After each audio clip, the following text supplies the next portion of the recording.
بسم اللہ الرحمن الرحیم۔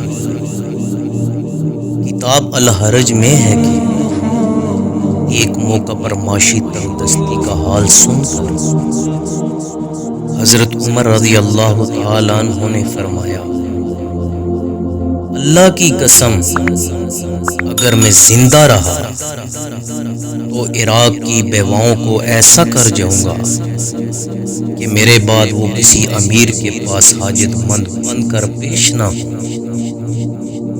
اسلام دنیا کا پہلا مذہب ہے جس نے رایا کے حقوق بلا تفریق مذہب تمام لوگوں کو عطا کی۔ خلفائے راشدین کے دور میں کفالت عامہ کی ذمہ داری صرف مسلمانوں شہریوں تک محدود نہ تھی، بلکہ غیر مسلم عوام کی معاشی ضروریات کا بھی خیال رکھا جاتا تھا۔